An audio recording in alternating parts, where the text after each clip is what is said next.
Races to preview over the next 2 days, but what we will do, have time at the end to give our handicap selections, if any, and we'll also give you time to ask a few questions to our panel as well. So if you do have any questions, get those prepared. Right, let's start on the Turner's Novices Chase. This is a grade 1 over 2.5 miles, and Bob Ollinger is your 10 to 11 favourite here. Galloping de Champ is 11 to 10. L'Homme Presse is 7 to 2. Brave Man's Game won't be going here, 9 to 2. Blue Lord, again, probably not going here, 7 to 1. Another one that's not going to here, Riviere de Tel, 8 to 1. Auton Couleur, 10 to 1. Jungle Boogie, 10 to 1. St. Sam's, 12 and 14 to 1, bar these. Bob Ollinger, the people's banker of the festival, unless Galloping de Champ turns up here, basically. Yeah.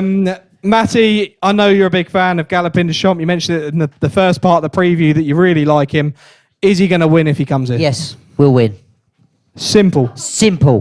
Doesn't get any easier than that. What don't you like about Bob? Galloping's better. Oh, well, that was easy enough. He'll jump into sleep.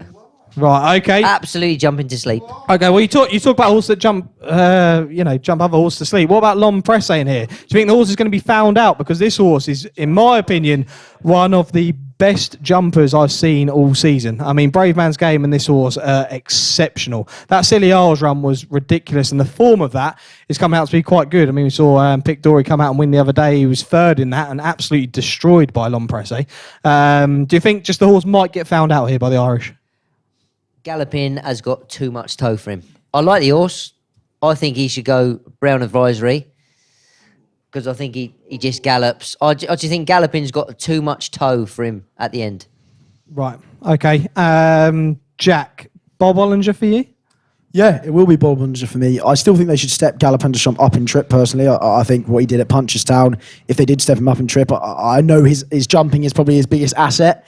But I'd like to see him probably stepped up in trip. I think he's better than Brave Man's Game, that's for sure. But the thing with Bob Ollinger for me is, yes, he's not as fluent over a fence as he was a hurdle, but his engine is something that I doubted last year going into the Ballymore. But his engine just seems to be too good for anything he comes up against. For a second, I thought he was actually going to be beat last time out, and Capodanno was going to do him. But time and time again, I see him not fluent, not as photogenic over his fences as a L'Homme Presse or a Galloping de Champ. But I think his engine's going to be too much up the hill. He's got the course form he wants. He was destructive in that Ballymore last year. He travelled well. I think L'Homme Presse and Galloping de Champ will probably both take half length out of him at every fence. But I just think Bob Ollinger, going up the hill, I think, although he's not a luxurious price, I think he'll just sit off L'Homme Presse. He'll try and make all and then probably take up after the last and hopefully show them both a clean pair of heels. Yeah. Jack, my engine on a football pitch is unbelievable. But I cannot play football. Oh, goodness. For say, just get him half length at every fence over 2.5 and that's quite a few lengths. That's... Yeah, is anyone really that concerned with Bob Ollinger's jumping? Because he's been absolutely slated for this, but he has improved run from run with regards to jumping. A few skew-if jumps in the air. But the thing is about the Bromhead is that he schools his horses really well. Loose schools them load. If they're not natural by the time they go to the track, they're just not natural. Listen, there's natural jumpers and there's unnatural jumpers. And there's horses that take a bit of time. Bob's one of those. Early doors, he wasn't natural. He got from A to B. Yes, he's improved. Galloping from day one, you cannot get this horse. I bet at home they've tried to get him to make a mistake, but he's just so sure-footed. He's got better feet than Fred Astaire. You probably don't know who Fred Astaire is, but but he was a really good dancer years ago. Michael Jackson. Yeah, better feet than Michael Jackson. Yeah, he's just. You cannot put this horse wrong. Yes, Bob has learnt his trade and he is getting better, but he's still not a patch on Galloping. I mean, a lot of people mention Charlie Deutsch's name here, and I do think that Charlie Deutsch, he is exceptional, and he's becoming a better jockey year on year. I really like him, and he's on a horse here who I think is not getting enough respect in any of the preview nights that I've been seeing. L'Homme Presse, for me, is one of the better bets of the festival. I just think that he will steal lengths out of some of these horses, especially Bob. Bob's going to have to make up ground on L'Homme Presse. If Galloping goes here, he is a massive danger to L'Homme Presse, don't get me wrong, but if Galloping were to step up, I think L'Homme Presse is up there with one of the best bets of the festival. No, I know you're a big fan. Massive fan. If I could pick one horse in the festival to ride, it would probably be him. I think he's just an absolute... He looks a Everyone dream loves your spin. quotes. Everyone gets shocked when you go there. So one horse you'd like to ride at the festival at the moment. You say that It's the you Irish say accent. Long Presse as would be it. emphasis to the situation. But yeah, like he's Not Shishkin and Honeysuckle, you've gone for Longman Presse. honestly, I was there. The youth of the day. Naive. Wait, is that sorry? I just checked prize money and I'm going to change that. No, but I watched him there at day around Sandown. Sandown's a very tricky ridden it railways. Like a take jump and you can't put a foot wrong rounder. And comparing it to an Irish track, yes, you have to jump the fence really well on Leopardstown. But I think the trickiness of the back straight in Sandown would play more to horse. If a horse can jump the back straight in Sandown the way Houlihan Press does, it's going to be exceedingly exceptional around Cheltenham, I hear. And at 7-2 compared to evens, I just think like personally I'd be going for in the race. And Deutsche, He's a horse too. he's a legend. He's a horseman. He's had his trials and tribulations, but he's come out the other side. And He's honest to God. Just the quickly, nicest lad. Just quickly, The lads, nicest what is it like going towards those railway fences? Because when I watch, I hold my breath. I don't know. I closed my eyes. yes, I'm the same. Yeah, I've never seen a fence in 20 Never years. seen him. Just let the horse get on with it. They jump a hell of a lot better. It's not imposing. It's just you just know that part of the race, those three jumps coming up so quickly mean a lot of lengths. If you meet three of them wrong, game over. At that part of the race, if you meet them correctly, suddenly you're gone from dropped in, relaxed, three good jumps and you're there without any energy. And like the best horse showed that probably beside the Grugy. He's definitely on the shortest distance between the three fences, I think, on calculations on like the next 16 strides over savage distance, just because he's so good. And that is lethal around there. I think jumping also plays a massive part in Cheltenham, and I think it can be a lethal fact in Houlihan Presse. Yeah, I definitely. I think that the Thursday, it seems like one of those days where there's a lot of good races on the card and a few sort of decent challenges in all the races. And we will move on to a race where there probably isn't many challenges to the favourite with Bankerho or Alaho, whatever you want to call him in here. He's the 8 to 13. That is horrible. Sorry, Bankerho. yeah, I know. Goodness me. You're having it slated in the comments on YouTube for that one. Energamine is 5-2. Shouldn't be going here, although a lot of people in saying this. Aplutar 6-1, Chac and Poursoir 7s, Conflated 8-1, Chambleu is 8s, Fakidoudery, Janadil and Tornado Flyer, they're 10-1, and you're looking at 12-1 bar those. Maybe we might get one that we all agree on here, but I'm not sure we will. But Alaho, banker of the whole meeting, Matty. Yeah, I think he is banker. What he done in the race last year. Do you know what? I'd love to see a Plutard running this. Really? Yeah, I really would. Yeah. Why? Why would you want him Because you're in going to that? win a Gold Cup. Oh, we'll get on to that. Yeah, we'll talk about that later. But you're not going to win a Gold Cup. I think you'll be better off stepping in back in trip. Okay. Interesting to hear. But as you say, they won't run in the same race because Alaho's. Alaho's going to win. Yeah. Simple. Jack, big Alaho fan. Yeah, he's definitely the banker of the week. Look, if he puts 80% of the performance of last year, I still think he wins. They're probably going to go from the front. He brushed aside Fakidoudery last time out, who's gone on to win a below par Ascot Chase, but nonetheless still a great run. I think Conflated's very interesting, stepping back in trip from the Irish Gold Cup. I think it would be nice to see Chambleu run a big race, but of course he's had such a long time off since the Charlie Hall. So it'd be nice to see Chambleu run a big race for Dan Skelton. Huge Dan Skelton fan, obviously, as I am. But look, you can't look past Alaho. Yeah, no, it really is difficult to do so. And I think Alaho is probably the bank of the meeting. He did it last year in a really good style and has done everything right this season. I was hoping that we'd have everyone agree here. Now, I think that, Niall, you're probably going to agree, but you have got one at an each way price, and it's the one that Gordon Elliott wants to send to a Gold Cup, but yet Michael O'Leary wants to go to the Ryanair. I'm not sure who's got the most sense there in regards to horses, but I'm pretty sure it'd be Gordon Elliott. But yeah, do you think he's a decent each way chance against Alaho? Yeah, look, going purely from a punter's perspective, not I'm a punter, I'm a jockey, just let me make sure, but I'm giving advice here. At 4-6, it's not the best price to be taken on. Yes, you're backing a winner, but you're not making much money. I think what Conflated is 8-1.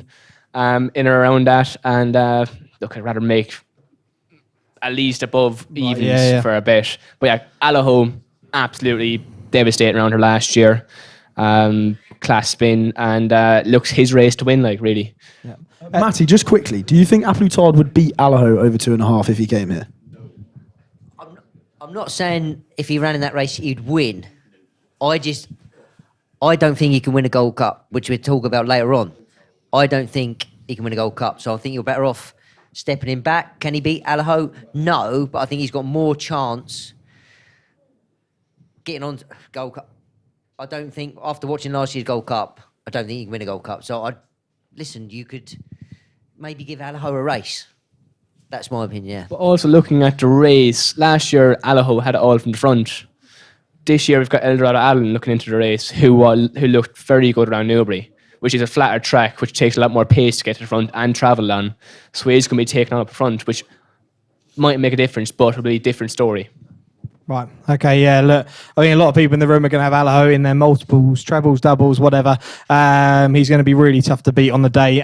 Let's go on to, in my opinion, the question mark race of the festival. It's the Stayers Hurdle, the 3:30 there. It's over 3 miles, a Grade 1. I will just quickly add that a lot of the lads from Pagham Cricket Club here are actually going to be going on the Thursday, so no pressure. I hope we found them a few winners. Where are we going? Guinness Village? Yeah, that's it. Yeah, I'll meet you in there. Matty's going to be there as well. I'll definitely be going hunting Niall that will day. have a ride the next day, so he's not going to be able to drink. But look, it's a really, really interesting race. Floyd Porter's 3-1, Classical Dreams 4-1, Time Hill is 4-1, Champ 9-2, Paisley Park is 6-1, Asterion Forlange 8-1, Royal Kahala 8-1, and 10-1. Bar these in here. God, where do I start in this race? There's so many horses you could talk about. Jack, do you want to talk about last year's winner first? Yeah, of course. Floyd Porter. Now, going into last year, I was trying to pick holes in him left, right, and centre. First of all, it was a very, very tricky race, but I was very sceptical. He was as keen as anything at Leopardstown. Jumped to his right and idled a little bit, wandered about in front. But I think he's just out of the front contenders in the market. I think he's got the least holes to pick. Time Hill, of course, hasn't really done too much wrong, especially at Cheltenham. Classical Dream is just so hit and miss for me. I couldn't really trust how consistent he's going to be, especially when there's as many people as there's going to be at Cheltenham. I'm not too sure that's probably going to play to his strengths. But look, I know Classical Dream stole 8 lengths at the start of the Christmas hurdle. But if you feel about Classical Dream being a bit of an issue about being hit and miss, how do you think about Floyd Porter? Very similar horse. Yeah, I agree with this. This is the complete thing for me, but he proved me wrong last year, and I think that the Stayers last year was what's kind of proved to me this year that he can go and do it again. He's got the cause form. As I say, I mean, the Christmas hurdle, I was so reluctant to want. There's no horse, there's no people in Cheltenham last year. Exactly, yeah, I know. I think it is. This year there's about 8,000, and lads from Pagham as well. Yeah, the lads from Pagham are going to make a lot of noise. Probably trying to stop. I think a lot of them are a big fan of Paisley, so they'll be trying to stop Floyd Porter trying to win this. So I just can't back any of the British here. I know Paisley Park, of course. I know Paisley Park was Rick Brown from the beginning, but I can't really trust that piece of form. Champ, I mean, he's an absolute nutcase. I love him, but he's an absolute nutcase. Look, he probably should have won last time out at Cheltenham if he was going to win this, but he was so impressive in the long walk. So, I mean, I wouldn't probably put anyone off backing him. Look, for me, it's just an absolute mess of a race. Time Hill as well has to be respected. Was 4th in the Albert Bartlett, and watching it back, he probably should have won the Albert Bartlett that day. Richard Johnson probably would want to have that ride again. But look, Floyd Porter, I thought his second last time out, I think he was given Danny Mullins gave him a great ride that day. He kept on and kept on. Classical Dream, a lot was made of those 8 lengths which he stole at the start. I'm not too sure there was that much of a issue with it personally. I think Floyd Porter, though, going back to Cheltenham, I know the crowd is a little bit of an issue. I just think he has the least holes to pick out of the front of the market. Okay, yeah. Before we get on to Paisley Park, I'm going to give away this mug courtesy of Hacked Up Horse Racing Gifts. I'll ask a question for it with regards to Paisley. Who finished second to Paisley Park? Oh, mate, I had that each one. That was the quickest answer. In the 2019 Stayers Hurdle? Yeah, go on. Who was third? Houlihan the Machine. There we go. I mean, he deserves the mug for that. I mean, at the moment we've got the cash from the raffle in it. We've got the cash for the raffle in it, so you can't have that. But you can have the mug at the end for winning that. And honestly, the lad at the back there, he's probably one of the biggest fans of Paisley as well. So that's ideal. Mattie, there's plenty of stories at the festival. We love a story at the festival, and this is going to be massive. Andrew Gemmell, he's put so much into the game. It's actually a shame he wasn't there the last day. Obviously, he was undertaking surgery at the time, and it was a shame that he didn't get to see his horse win in the style that he did. It was so dramatic the way he came and won it. Ruby Wall said I'd pull him up after a couple of hurdles, and he was proven wrong. Genuinely, I mean, you've put this horse up, I think, as an each-way chance. Can he go and win this? Yes. He can. He looked like the Paisley Park of old. Barry Fenton has always stuck by the horse. He was obviously good jockey in his time. Emma Lavelle's partner now. Spoke to him about a few months ago, saw him at the races, and he said, he's like, everyone's knocking this horse. He said, but don't write this off. And that was before Cheltenham won. Yes, Floyd Porter, second last time out. It was his first run, so he's entitled to be keen. He would have run the freshness out of him. You can't sort of disregard him. Again, Gavin Cromwell. And Champ, he's frustrating. The RSA, how has he won it? There's clearly an engine in there. He doesn't jump fences. It's a bit of a funny race, the Stayers, because if you look back, they're all sort of disappointing chasers. They don't jump great. These are all potentially Gold Cup horses. Listen, I'm not taking anything away from Big Bucks. What he done in this race was phenomenal. But why did he do it? He couldn't jump a fence. It's just simple as that. So you've got so many sort of disappointing chasers, and any one of these can win on their day. But I'm going to go with Paisley just because I think he's a great... I think now, at 6-1, I think he's a great each-way price. I really do. Yeah, he could be an each-way bet to nothing. I fancy him to win here as a win bet. But Niall, yourself, Paisley fan? Massive Paisley fan. Massive horse, yeah. Really liked... I love the way how the horse is coming in off the back of a win, which you can't say about many horses at the top of the market by himself and Royal Cal and Sporting John in the first 6, is it? That's a massive boost for a horse's ego, and this horse runs on ego. You saw how he didn't want to do it really early hours, but I think coming off the back of a win, it really supported him well. Also, fair shout to Time Hill. Hobbsy's horses and Hobbsy's team are very optimistic at his horse's chances. He's a really consistent horse. He is. Bars running all tie, he's a very consistent horse. Yeah, I think Paisley Park's going to win this. I think Time Hill is the main danger to him. I think that his run at Ascot was very, very good, and I think he's going to come on a lot. They kept the horse away, and if you go back to his Albert Bartlett form, like Jack was talking about, it is very good, and he probably should have won that day. So he'll be the main danger, Time Hill. But I think Paisley Park, it's the story of the festival, and you just love to go and see him win. I'm sure the atmosphere there, if he was staying, you see it, especially on the ITV cameras. They have that turn into the bend, and his head just slowly pokes into shot, and you know that he's coming. It's just whether he can do it in time, but I think he can this year. I think he's going to be back, and it'll be the story of the festival. Let's get into the race, that probably my least favourite race of the week, actually, so we won't actually go into it in too much detail, but this is the Mayor's Novice Hurdle, the 450 on the Thursday. It's a 2-mile grade 2. Brandy Love is your 5-2 favourite. Dino Blue is 3-1. Allegory Devassi is now out of the festival, but 7-2. Party Central, impressed at the Dublin Race Festival, 5-1. LA Bell not going here either, I don't think, 6-1. Grangy 7-1. Impervious is 8-1. 9-1. Bar these in here. Like I say, lads, I don't want to talk about this race for too long before we move on to the Friday. Mattie, a quick selection from you in here. Well, I picked one. You said me had a chip in its leg, a bone. Yeah, Allegory Devassi. And Yeah. when you asked me for another selection, I was carrying a 6-foot pane of glass up some stairs, which is not great for a 2-foot fella. You weren't bricklaying? No, not bricklaying. So I just put Dino Blue. I don't know what it's done because I haven't really had a look, but there you go. If you want to punt blindly here, listen to Mattie Batchelor. Responsibly, of course. God, yeah. Superb. Niall in here for yourself. I think you like one, I think 8-1 Impervious. I can't find Donald Blue here though. Nah, right, okay. Look, we'd all love to see Brandy Love win. It'd be a great slogan for Cheltenham Wrestling Festival. But he knows. But the horse I'm going for is Imperious. Impervious, yeah. That's it. Colin Murphy coming back to train after a few years off. Used to train Brave Inca. Big Zeb, many a great horse when I was growing up. Knows time of day. This horse is coming back to the Mayor's Novice Hurdle after running the Open Novice Hurdle in Ireland, Royal Bond. So she's come back into the Mayor's. I think she does have a good chance at 8-1. She does. It's an open race, and I just think there's a lot of pros going for hurdlers. I think by the way we've previewed this race, I think you can tell that we're not massive fans of it. Jack, yourself in here? I'm going against the trend. I actually think this is quite a good race. I'm quite No looking forward to this. way. To be honest. I genuinely, I don't. He knows bleeding. This is the worst race of the festival. If I had to take one race away from the festival, I'd take this away over the Fox Hunters. I'll take the cross country. Champion bumper. Honestly, yeah. But what's your opinion on this then? Oh look, I mean the Irish have won it the last 6 years. I mean since its inception into the festival. So of course I won't be going for an Irish horse. I'll be going for one of the British horses. Brandy Love. Look, she's an absolute nutcase, isn't she?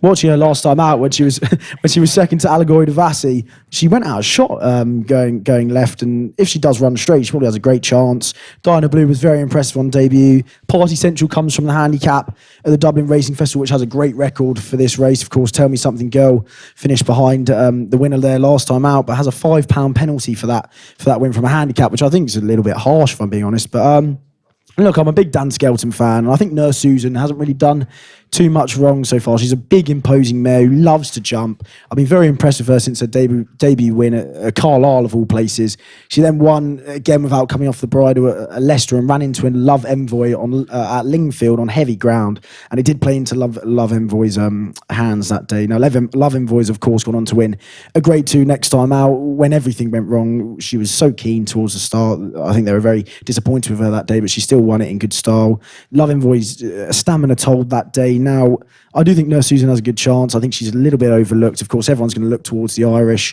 but I think she's a decent easy-way play. Agree, and Dan Skelton thinks she's got everything. She stayed on really well last day, and you're going to want that in this race here. Again, they'll go off like the absolute clappers. I mean, I'd go with one here, Mighty Blue for the Joseph O'Brien yard. Again, this isn't a confidence selection at all. If I had to pick one, it'd be this horse.